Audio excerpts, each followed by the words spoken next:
और सभी माननीय सांसद, आज हम सब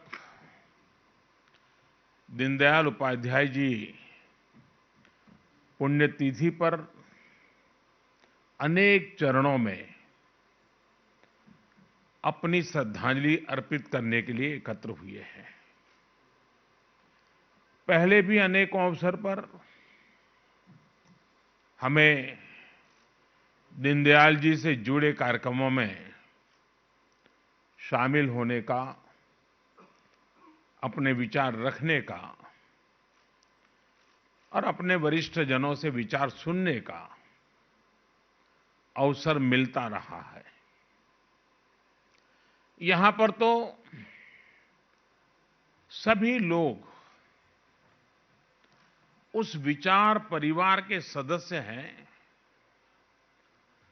दीनदयाल जी जिसके मुखिया की तरह, एक प्रेरणा की तरह अविरत रूप से हमें प्रेरणा देते रहे हैं। आप सबने दीनदयाल जी को पढ़ा भी है और उन्हीं के आदर्शों से अपने जीवन को गढ़ा भी है।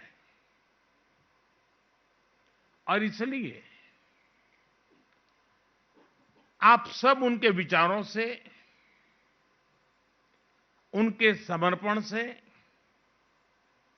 भली भांति परिचित है। मेरा अनुभव है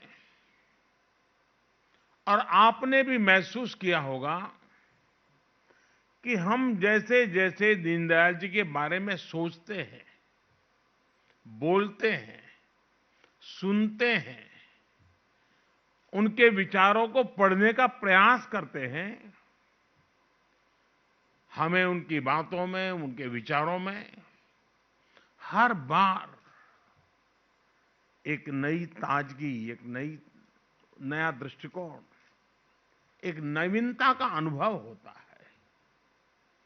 उनके विचार आज भी उतने ही प्रासंगिक है जितने तब थे और आने वाले समय में भी उतने ही आवश्यक रहेंगे जितने आज है।